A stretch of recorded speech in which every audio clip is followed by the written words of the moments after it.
ഈ തന്ത്രിക്ക് കുരുക്ക് മുറുകയാണ്. അതായത് ഈ തന്ത്രി അവിടെ വന്നതിന് ശേഷം ഈ താന്ത്രിക സമാജവും ദേവസ്വം ബോർഡും തമ്മിൽ ഒരു മാനുവൽ റിപ്പോർട്ട് ഉണ്ടാക്കി. ആ റിപ്പോർട്ടിൽ ദേവന്റെ സ്വത്തുക്കളൊന്നും പൊതു സ്വത്താണ്, അത് ദേവസ്വം ബോർഡിനുള്ളതാണ്, അത് സ്വകാര്യ വ്യക്തികൾ കൊണ്ടുപോകാൻ പാടില്ല, അല്ലെങ്കിൽ ആരും കൊണ്ടുപോകാൻ പാടില്ല, തന്ത്രി ആയാലും ആരായാലും.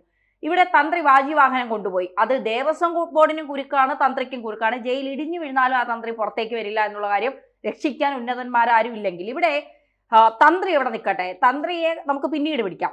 ഇവിടെ കോടതി പറയുന്നുണ്ട് 1998 മുതൽ ശബരിമലയിൽ നടന്ന സർവ്വ കൊള്ളയുടെയും അഴിമതിയുടെയും കണക്കുകൾ പുറത്തു കൊണ്ടുവരണം, അതിൽ ഇടപെടൽ ഹൈക്കോടതി നടത്തുമെന്ന്.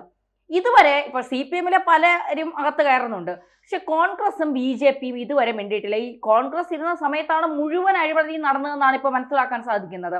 BJP തന്ത്രി അറസ്റ്റ് ചെയ്തപ്പോൾ കുറെ BJP നേതാക്കന്മാർ വന്നിരുന്ന് തന്ത്രിയെ തൊടാൻ പാടില്ല, തന്ത്രി കള്ളനാണെങ്കിലും തൊടാൻ പാടില്ല എന്നുള്ള രീതിയിലാണ് ഇവന്മാരുടെ സംസാരമൊക്കെ ഉണ്ടായത്. ഇപ്പോ കോൺഗ്രസിന്റെ പങ്ക് അതെന്തായിരിക്കും? നമ്മൾ പലവട്ടം ഞാനും BSN സാറും ഒക്കെ ഇരിക്കുമ്പോൾ നമ്മൾ ചർച്ച ചെയ്യുന്ന ഒരു കാര്യമുണ്ട്. എന്തുകൊണ്ട് ഇത്ര വലിയൊരു കൊള്ള ഇലക്ഷൻ അടുത്തിരിക്കുന്ന സമയത്ത് ഏത് പാർട്ടിക്കാർ അതിൻ്റെ പുറകിൽ നിൽക്കുന്നോ ആ പാർട്ടിയുടെ കൂടെ ജനമുണ്ടാകുന്ന ഒരവസ്ഥ. അതിൻ്റെ ഒരു പാറ്റേണാണല്ലോ BJP-ക്ക് അനുകൂലമായിട്ട് ഈ ശബരിമല വിഷയത്തിൽ ഇടപെട്ടപ്പോൾ വോട്ടിൻ്റെ ശതമാനം കൂടിയത്. ഒരുപക്ഷെ നമ്മൾ പത്തനംതിട്ടയിൽ സുരേന്ദ്രൻ മത്സരിക്കുമ്പോൾ 1.5 ലക്ഷം വോട്ടിൻ്റെ വ്യത്യാസമാണ്, തുലോം വോട്ടിനാണല്ലോ തോറ്റത്. അപ്പോൾ അത്രയ്ക്ക് സാധ്യതയുള്ളൊരു സാധനം ഈ പറയുന്ന ശബരിമല കൊള്ള എന്തുകൊണ്ട് കോൺഗ്രസ് ഏറ്റെടുക്കുന്നില്ല? അവിടെ എവിടെയും പറഞ്ഞെന്ന് പോവാ, ഓടി അങ്ങ് പറഞ്ഞിട്ട് പോവാ. നമ്മൾ കണ്ട് സതീശൻ രണ്ടുപേരെ മുഖ്യമന്ത്രിയുടെ ഓഫീസിലുണ്ട്, എന്തോ ആര് ചോദിക്കുന്നത് വിശദീകരണം, കാരണം ഈ പത്രക്കാരൻ നിന്നാ വിശദീകരണം ചോദിക്കും. ഓടിപ്പോകുന്നു. അതിൻ്റെ കൂടെ പ്രധാനപ്പെട്ട ഇതുവരെ നമ്മൾ ഒരിക്കലും ഉദ്ദേശിക്കാത്ത ആൾക്കാരുടെ പടം വരുന്നു. അതിനകത്ത് പ്രധാനപ്പെട്ട നേതാക്കന്മാരാണ് ആര്? ഈ പറയുന്ന സോണിയാഗാന്ധി, അതുപോലെ പ്രധാനപ്പെട്ട UDF കൺവീനറിന്റെ പടം വരുന്നു, അതുപോലെ പ്രധാനപ്പെട്ട ശബരിമല ഇരിക്കുന്നിടത്ത് എംപിയുടെ കൂടെ ഉണ്ണികൃഷ്ണൻ പോയിട്ടിരിക്കും. അങ്ങനെ പലരുടെയും കൂടെ പ്രയർ ഗോപാലകൃഷ്ണൻ ഉണ്ട്. അപ്പം ഇതിനകത്ത് നമ്മൾ അന്നേരം പറയുന്നത്, ഇതിനകത്ത് ഇടപെടാത്തപ്പോൾ, ഈ വിഷയം വലുതാക്കത്തപ്പോൾ SIT ഈ വിഷയം കോടതി പറയുന്നിടത്ത് വെച്ച് എവിടെ വെച്ചു അങ്ങ് നിർത്തിവെച്ച് പോകാൻ വേണ്ടി ഇവിടെ വ്യഗ്രത കാണിക്കുന്നുണ്ട് സാറേ. നമ്മൾ എത്ര പറയുമ്പോൾ കോടതിയുടെ പുറയിൽ പരിശോധിച്ച് കോടതി എന്തിയുടെ അവൻ ശങ്കരദാസിനെ അറസ്റ്റ് ചെയ്ത് അങ്ങനെ ആണല്ലോ. അതുപോലെ ഓരോരുത്തരെ എന്തിയ തന്ത്രി അങ്ങനെ അറസ്റ്റ് ചെയ്ത് അങ്ങനെ ആണല്ലോ. ഇനി പ്രശാന്ത് പ്രശാന്ത് അപ്പൊ പ്രശാന്തിനെ അറസ്റ്റ് ചെയ്യാൻ പോവാ. ഇനി എന്തിയ മന്ത്രി അറസ്റ്റ് ചെയ്യാൻ പോവാ. ഇനിയും ചോദിക്കണം എന്തിയ സോണിയാഗാന്ധി. അപ്പൊ ഇതിനകത്ത് വലിയ ട്വിസ്റ്റ് ഉണ്ട്. പപ്പൻ പറഞ്ഞിട്ട് പോയത് എപ്പോഴും ഞാൻ പറയുന്നത്, പപ്പൻ എന്റെ ആളൊന്നും അല്ല, പപ്പൻ കള്ളനാ അംഗീകരിച്ചോണ്ട് പപ്പൻ പറഞ്ഞു, നിങ്ങളൊരു കാര്യം ചെയ്യും, ഞാൻ ചെയ്തു, ഞാൻ തിരുത്തി, ഞാൻ കള്ളനാണ്, പക്ഷെ ഞാൻ മാത്രമാണോ കള്ളൻ? നിങ്ങളൊന്ന് പരിശോധിക്കുക. പോറ്റിയുടെ കാലം തൊട്ടേ പുള്ളി പറഞ്ഞുള്ളൂ, 2004 തൊട്ട് നിങ്ങളൊന്ന് പരിശോധിക്കുക. ഈ പോറ്റി അവിടെ ഉണ്ടായിരുന്നല്ലോ അന്ന് തൊട്ട് ഇങ്ങോട്ട്. അതിന് ശേഷമല്ലേ, ഞാനിരിക്കുന്നതിന് മുമ്പല്ലേ ഈ പറയുന്ന 18-ാം പടിയുടെ കള്ളം നടന്ന്, അന്ന് ഇത് മൊത്തവും തെറ്റിച്ച് അവിടെ എന്തെല്ലാം നടന്നിട്ടുണ്ടെന്ന് ഒന്ന് അന്വേഷിക്കുക. അതിനുശേഷം 18-ാം പടിയുടെ കാര്യം വന്നില്ലേ, അതും ഒന്ന് അന്വേഷിക്കും. ഇപ്പോൾ 18-ാം പടിയുടെ കാര്യം വന്നപ്പോൾ നമ്മൾ നോക്കിയപ്പോൾ എന്തോ അഷ്ടദിക്പാലകരുടെ സ്ഥാനം പോയിട്ടുണ്ട്. അതുപോലെ എന്ത് കാരണം കൊണ്ടാണ് 18-ാം പടി മാറ്റി ഉറുമ്പരിച്ചത്? അത് തേക്കല്ലെന്നിരുന്നത്, കോൺക്രീറ്റ് അല്ല ഉറുമ്പരിക്കുന്നത്. ഞാൻ ആദ്യമായിട്ട് ഉറുമ്പരിച്ചു. അപ്പോൾ ഇത് പരിശോധിക്കാൻ പറഞ്ഞു. അപ്പം ഇപ്പൊ കോടതി പറഞ്ഞേക്കുന്നത് എന്തുവാ? അദ്ദേഹം പറഞ്ഞ 2004 തൊട്ട് പരിശോധിക്കാൻ. 2004 തൊട്ട് പരിശോധിക്കുമ്പോൾ ഇദ്ദേഹം ഇരിക്കുന്ന സമയം വരെയുള്ള കാര്യം പരിശോധിക്കുമ്പോൾ കോൺഗ്രസ് അതിന്റെ പറഞ്ഞു. 2004 പരിശോധിക്കാൻ പറഞ്ഞതിനകത്തൊരു വലിയ കാര്യമുണ്ട്. KC വേണുഗോപാൽ എന്താ സാർ ഇതിനകത്ത് മിണ്ടാത്ത? അല്ല KC വേണുഗോപാൽ എന്താ വേണ്ടത്? പുള്ളി ഒന്നും പറയുന്നില്ല. ഏതാണെന്ന് ചോദിച്ചപ്പോൾ സോണിയാഗാന്ധി കാര്യം ചോദിച്ചു. സോണിയാഗാന്ധി ദേവസ്വം ബോർഡ് പ്രസിഡന്റ് ഒന്നുമില്ല. ദേവസ്വം ബോർഡ് പ്രസിഡന്റ് ആണ് ലോകത്തിലെ ഏറ്റവും വലിയ ആള്. ആണോ? ദേവസ്വം ബോർഡ് പ്രസിഡന്റിനെ കാട്ടി എന്തെല്ലാം കാര്യം നടത്താൻ പിണറായി വിജയൻ എന്ത് നടത്താൻ പറ്റും? അല്ലെങ്കിൽ അപ്പുറം നിർത്തണം. സോണിയാഗാന്ധി എന്ന് പറഞ്ഞാൽ ദേശീയ നേതാവ്, ഇപ്പോഴും കേരളത്തിലെ ഏറ്റവും ഒരുപക്ഷെ മോദി കഴിഞ്ഞാൽ, പ്രതിപക്ഷ നേതാവ് കഴിഞ്ഞാൽ, അല്ലെങ്കിൽ അതിലൊക്കെ നിൽക്കുന്ന നേതാവാ. അവരെ കാണാൻ കരുണാകരൻ പാർട്ടി വിടാൻ കാര്യം എന്താണെന്നറിയോ? അദ്ദേഹം ആഗ്രഹിച്ച സമയത്ത് സോണിയാഗാന്ധിയെ കാണാൻ പറ്റുന്നുള്ളത്. കഴിഞ്ഞ ദിവസം ഞാൻ ഇത് കണ്ടു ഡീറ്റെയിൽ ആയിട്ട്. സോണിയാഗാന്ധിയെ കാണാൻ ശ്രമിച്ചിട്ട് ഭരണം നഷ്ടപ്പെട്ട, അല്ലെങ്കിൽ കോൺഗ്രസിന്റെ ഭരണം നഷ്ടപ്പെട്ടിട്ടുള്ള സംസ്ഥാനങ്ങൾ നേതാക്കന്മാരെ പിണങ്ങിപ്പോയ സോണിയാഗാന്ധിയെ ഭാര്യ ഉൾപ്പെടെ 2 വട്ടം കണ്ടിരിക്കുന്നു, ഫോട്ടോ എടുത്തിരിക്കുന്നു. ഗോവർദ്ധന്റെ കൂടെ നിന്ന് ഫോട്ടോ ഇട്ടിരിക്കുന്നു. അതിനകത്ത് ഒരു കാര്യമില്ലാതെ വരത്തില്ല സാറേ. ആന്റിക് ബിസിനസ് അതിനകത്ത് നടന്നിട്ടുണ്ടെന്ന കാര്യം 100% ശരിയാ. അത് അതിന്റെ സോണിയാഗാന്ധി അല്ലെങ്കിൽ എന്തിനു കാണണം? ശബരിമലക്കുള്ള ആന്റിക് ബിസിനസ്, സോണിയാഗാന്ധിയുടെ ആന്റിക് ബിസിനസ് അവരുടെ സഹോദരിയുടെ, റോബർട്ട് വധയുടെ ആന്റിക് ബിസിനസ് അതിന്റെ സഹോദരിയുടെ. ആരും മിണ്ടുന്നില്ലല്ലോ. അവരോട് ഈ SIT സംഘം പ്രകാശിനെ വിളിക്കുമെന്ന് പറഞ്ഞ് വിളിച്ചോ? ഇല്ല, വിളിച്ചിട്ടില്ല. എന്താ വിളിച്ചോ? സംസാരിക്കണ്ടേ? പ്രകാശിനെ വിളിക്കണം, അല്ലെ ആന്റോണിയുടെ കൂടെ ഈ അല്ലാതെ criminal മാധ്യമങ്ങൾ അങ്ങനെ ഉണ്ടാക്കിയെന്നാ വന്നു. പറയുന്നത്. അല്ലെങ്കിൽ ഈ സോണിയാഗാന്ധിയുടെ വിഷയത്തിനകത്ത് സോണിയാഗാന്ധിയുടെ കാര്യം അന്വേഷിക്കുന്നില്ല. പിണറായി വിജയന് തർക്കമുണ്ടോ? സോണിയാഗാന്ധി ഒരു വട്ടം പറഞ്ഞ് പുള്ളി അങ്ങ് പോയതല്ലേ ഉള്ളൂ. പോറ്റിയെ കയറ്റിയത് ഈ പറയുന്ന പോലെ കോൺഗ്രസ് ആകുന്നു. കോൺഗ്രസ് ഇതിനകത്ത് വളരെ കൃത്യമായിട്ട്, അല്ലെങ്കിൽ കോൺഗ്രസ് നേതാക്കന്മാർ ഉൾപ്പെടുന്ന വലിയൊരു കാർട്ടൽ, അതായത് കോടതി അറിഞ്ഞാ ഇതിനകത്ത് ഇടപെട്ടത്, അറിഞ്ഞു തന്നെ ഇടപെട്ടത്. കോടതി ആദ്യം ചോദിച്ച ചോദ്യങ്ങൾ, കോടതിക്ക് ഉത്തരവുണ്ട്, പക്ഷെ അങ്ങനെ ഉത്തരം പറയാൻ ഒക്കുമോ സാറേ? സാർ ജഡ്ജിയാ, സാറിന് എങ്ങനെ ചുമ്മാ ഇരുന്ന് ഉത്തരം പറയാൻ ഒക്കുമോ? ഒന്നും പറയാൻ പറ്റത്തില്ല. കോടതിക്ക് അറിയാം കടൽ കടത്തിയെന്നറിയാം, കോടിക്കണക്കിന് രൂപ കൊള്ള നടത്തിയെന്നറിയാം, അതിനകത്ത് പങ്കാളിത്തം ആരുടെയൊക്കെയാണെന്നറിയാം. അതിന് അന്വേഷണം വെച്ചിട്ട് ആദ്യത്തെ ലിസ്റ്റ് അങ്ങോട്ട് കൊടുത്തു. ബാക്കിയുള്ളവരെ ഗൂഢാലോചനകൾക്ക് പിടിക്കാൻ പറയുന്നു, പക്ഷെ പിടിക്കുന്നില്ല. SIT ഇത് ക്ലോസ് ചെയ്യാൻ വേണ്ടി നിൽക്കുക. അപ്പോൾ കോടതിക്കറിയാം. ഇപ്പം നമ്മൾ പറയുന്നതും അനുസരിക്കുന്നതും നമ്മൾ വിചാരിച്ചതുപോലെ, സംശയിക്കുന്നത് പോലെ തന്നെ കാര്യങ്ങളുടെ കിടപ്പ് നമ്മൾ വിചാരിക്കുന്ന പോലെ പപ്പൻ്റെ പുറത്തും CPM-ന്റെ പുറത്തും അല്ല, കോൺഗ്രസിൻ്റെ പുറത്തും കിടക്കുന്നുണ്ട്. അതായത് 98 തൊട്ട്, ഞാൻ കോടതിക്ക് അറിയാമെന്ന് പറഞ്ഞു, 98 തൊട്ട് അന്വേഷിക്കാൻ പറഞ്ഞതിൻ്റെ കാര്യം എന്താണെന്ന് അറിയാം. ഇതിനകത്ത് കുരുങ്ങാൻ പലരും ഉണ്ട്. അതുകൊണ്ടാണ് ഈ പറയുന്ന ശബരിമലക്കുള്ള അത് കോടതി അന്വേഷിച്ചിട്ട് കോടതിയുടെ കാര്യമാണ് ഞങ്ങൾ അഭിപ്രായം പറയുന്നത്. പിന്നെ കോടതിയുടെ കാര്യത്തിനകത്ത് അഭിപ്രായം പറയാത്ത കുറേ ആൾക്കാർ, എന്നാൽ പിന്നെ ആ ദിലീപൊക്കെ രക്ഷപ്പെട്ട് പോയത് ശരിയോ തെറ്റോ, കുറ്റക്കാരനോ അല്ലയോ എന്നുള്ള കാര്യം എനിക്കറിയില്ല. കോടതി പറയുന്നതിനകത്ത് അഭിപ്രായം പറയാത്ത കുറേ നാട്ടുകാരും കോടതിയെ ചുംബൻ വിളിച്ച് അകത്ത് കിടന്നിട്ടുള്ള നേതാക്കന്മാർ CPM-നകത്തുണ്ട്, അല്ലെങ്കിൽ വരട്ടെ. അപ്പോൾ അഭിപ്രായം പറയാൻ താല്പര്യമില്ലാത്തത് ഈ വിഷയം എങ്ങനെയും അങ്ങ് തീർക്കണം, അങ്ങനെ ഒഴിഞ്ഞു പോകണം. ഇപ്പം നമ്മൾ പഠിക്കുന്ന അനുസരിച്ചാണെങ്കിൽ ഇതിനകത്ത് ആലപ്പുഴക്കാരൻ ഒരു ആള് ഇതിനകത്തൊരു അതീവ സാന്നിധ്യം ഉണ്ടെന്ന് രമേശ് ചെന്നിത്തല പറയാതെ പറഞ്ഞത് ആരുടെയാണെന്നുള്ള കാര്യത്തെ പറ്റി സംശയമുണ്ട്. 2004 പോറ്റി കയറിയപ്പോൾ G കാർത്തികനെ മാറ്റി ദേവസ്വം മന്ത്രിയായത് KC വേണുഗോപാല. നമുക്കങ്ങ് സംശയിക്കാവില്ല, പോറ്റിയെ കയറ്റിയത് ദേവസ്വം അന്ന് എന്തിനാ കാർത്തികനെ മാറ്റിയിട്ട് കാർത്തികൻ മോശമാകും.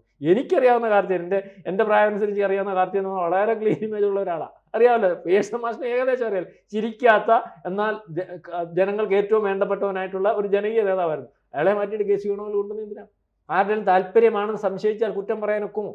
പപ്പൻ പറഞ്ഞ 2004 ഈ KC വേണുഗോപാലിന്റെ അല്ലെങ്കിൽ മന്ത്രിയായിട്ടുള്ള ദേവസ്വം വകുപ്പ് മന്ത്രിയായിട്ടുള്ള കാര്യം KC വേണുഗോപാൽ ദേശീയ നേതാവാ. ഈ കാര്യം പറഞ്ഞാൽ ദേശീയ തലത്തിൽ ചർച്ചയാവത്തില്ലേ? ചർച്ചയാവാതിരിക്കണം എന്ന് KC വേണുഗോപാൽ നിർബന്ധം പിടിക്കുന്നതിന്റെ കാര്യം എന്താ? സോണിയാഗാന്ധിയും KC വേണുഗോപാലും ഒക്കെ ഈ വ്യവസായികൾ പറഞ്ഞതുപോലെ 1000 കോടി രൂപയുടെ ബിസിനസ്സിനകത്ത് 500 കോടി രൂപ നടത്തിയതിനകത്ത് ഈ പറയുന്നവരുണ്ടോ? അല്ലെങ്കിൽ ഇത്രയും ഉണ്ടെന്നുള്ളത് വെളിയിൽ വരട്ടെ. ആമയെ ചൂടുവാങ്ങി മലത്തിയിട്ട് ചൂണ്ട ഞാനെന്ന് പറയുന്നില്ലേ രാമനാരായണൻ എന്നുള്ള ശൈലിയാ ഈ രമേശ് ചെന്നിത്തല. ഞാൻ മനസ്സിലാക്കിയെടുത്തോളം മനസ്സിലാക്കുന്നു. അന്ന് എന്നോടൊന്ന് അന്വേഷിക്കേണ്ട, വരട്ടെ. വരുമ്പോൾ ആര് വരും? കോൺഗ്രസിനകത്ത് പ്രമുഖർ വരും. ഇപ്പോഴത്തെ അവസ്ഥയിൽ ഇത് കൊണ്ടൊന്ന് കുരുക്കി വെച്ചു. അന്ന് കൂടുതൽ ഡീറ്റെയിൽസ് കൊടുക്കല്ലേ, രമേശ് ചെന്നിത്തല വേണ്ട രീതി പരിഗണിക്കാം എന്നുള്ള രീതി. പരിഗണിച്ചില്ലെങ്കിൽ ഇവൻ കുരുങ്ങുമല്ലോ. ഈ ഒരു വിഷയം നല്ല രീതിയിൽ അന്വേഷിച്ചാൽ ഇവരുടെ പേര് വന്നാൽ അടുത്ത അദ്ദേഹം ഉദ്ദേശിക്കുന്ന മുഖ്യമന്ത്രി സ്ഥാനത്തേക്ക് ഇറങ്ങാനിരിക്കുന്ന ആൾക്ക് ഇറങ്ങാൻ പറ്റത്തില്ലല്ലോ. അപ്പോൾ ആ രീതിയിലൊക്കെ ഉള്ള രാഷ്ട്രീയമുണ്ട്. ഏതായാലും കോൺഗ്രസ് നമ്മൾ വിചാരിച്ചതല്ല, കോൺഗ്രസ് അന്വേഷിച്ചാൽ ഇതിനകത്ത് വരും. കോടതി ആഗ്രഹിക്കുന്ന പോലെ അന്വേഷിച്ചാൽ, SIT വേണ്ടവണ്ണം അന്വേഷിച്ചാൽ, നിഷ്പക്ഷമായിട്ട് അന്വേഷിച്ചാൽ, ആരുടെയും പ്രേരണ അല്ലെങ്കിൽ അത് മതി എന്ന് പറയുന്നത് കേൾക്കാതിരുന്നാൽ എന്നൊക്കെയാണ് ഞാൻ വിചാരിക്കുന്നത്.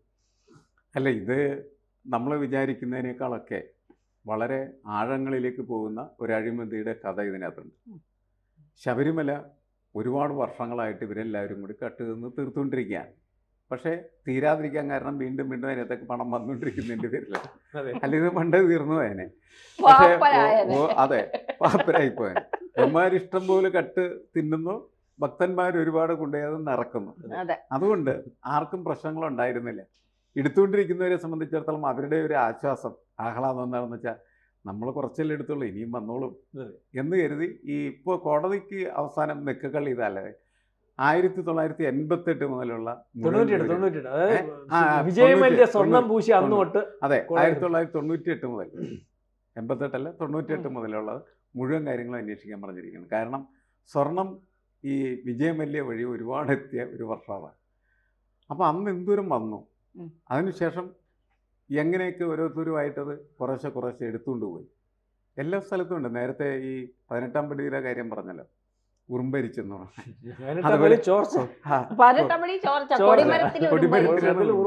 അതായത് കോൺക്രീറ്റ് ഉണ്ടാക്കിയിരിക്കുന്ന കൊടിമരം ഉറുമ്പരിക്കും എന്ന് പറയുന്ന പാഠം പഠിക്കാൻ നമുക്ക് ശബരിമലയിൽ പോകേണ്ട വന്നു. അതാണ് പ്രശ്നം. അങ്ങനെ വളരെ പുതിയ രസകരമായിട്ട് കണ്ടുപിടുത്തം. ആളുകളെ പഠിപ്പിച്ചുകൊണ്ടിരിക്കുകയാണ്. അത് കഴിഞ്ഞതിന് ശേഷമാണ് പിന്നീട് എന്ത് സംഭവിക്കുന്നത്, ആ വാജിവാഹനം എടുത്തുകൊണ്ട് പോകുന്നു. അത് എടുത്തുകൊണ്ട് പോകാൻ പാടില്ലെന്ന് കൃത്യമായിട്ട് മാനുവലുണ്ടാക്കി. 2017 നിയമം പ്രയാർ ഉണ്ടാക്കി ഗോപാലകൃഷ്ണൻ ദേവസ്വം ബോർഡ് പ്രസിഡന്റ് ആയിരുന്ന സമയത്ത് ഉണ്ടാക്കിയ മാനുവലിൽ എഴുതി വെച്ചിട്ടുണ്ട്.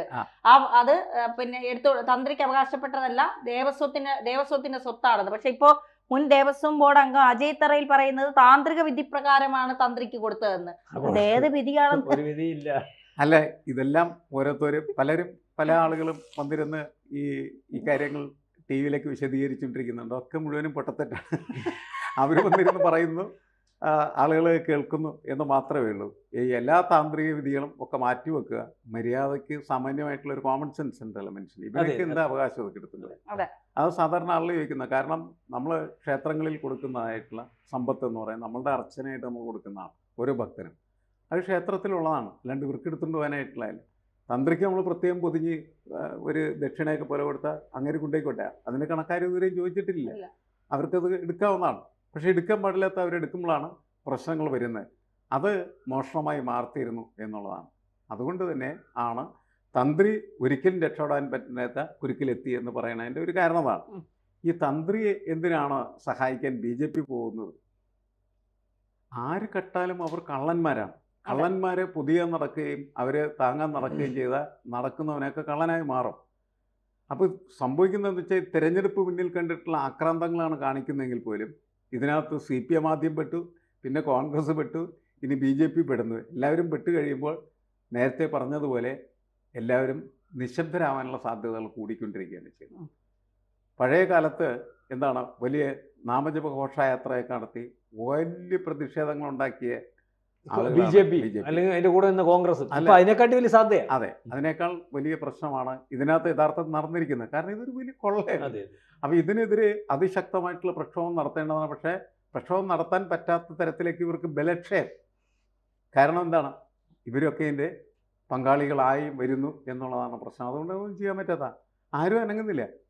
കോടതി മാത്രമാണ് ഇപ്പം ഇങ്ങനെ എഴുന്നേറ്റ് നിൽക്കുന്നത്. ശരിക്കും പറഞ്ഞാൽ എല്ലാത്തിനും ശരിപ്പെടുത്തണം, എല്ലാവരും താഴെ വീണു. കോടതി എണീറ്റ് നിൽക്കുന്നതിന് കോടതി ഗതികെട്ട ഓരോന്ന് പറയും. ഒന്ന് പിടിയടേ, അവരെ പിടിയടാ, ഇവരെ പിടിയടാ. കാരണം പിടിക്കാൻ വിട്ട SITയുടെ സ്ഥിതി എന്താണെന്ന് പോലും കോടതിക്ക് ഒരു സംശയം.